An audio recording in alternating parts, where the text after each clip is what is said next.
An odometer rollback is when a scammer takes thousands of miles off the odometer of a car or truck. They usually do this to try to sell the car for much more than what it's actually worth.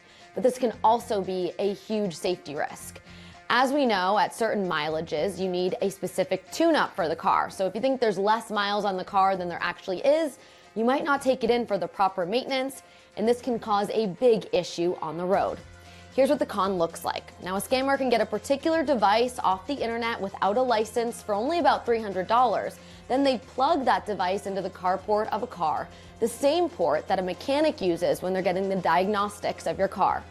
So in my device, I've already inputted about 43,000 miles. So we can knock off 80 in just the flip of a switch, basically. So 124 on the clock right now, and if I hit enter, you'll see everything start to change on the display. And now you've got the 43,000 miles on the odometer, and that's locked into this vehicle. You're not going to be able to go back and change it unless you have one of these devices to roll it back forward and correct it once you're done. So how can you protect yourself? If a deal seems too good to be true, it probably is.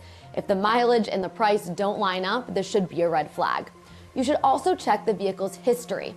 Carfax usually notes the mileage at points like getting an inspection or if the car has been re-registered. So if you see the mileage fall off, like go from 80,000 to 60,000 miles, you know something's wrong here. You can also go to carfax.com/ODO, type in the vehicle identification number or the VIN number, and right away for free, they'll be able to tell you if this vehicle has ever been flagged for an odometer rollback before. And last, but certainly not least, find a mechanic that you trust and have them do an inspection. Fighting fraud, I'm Cassie Arsenault. Local 12 has more consumer stories just like this.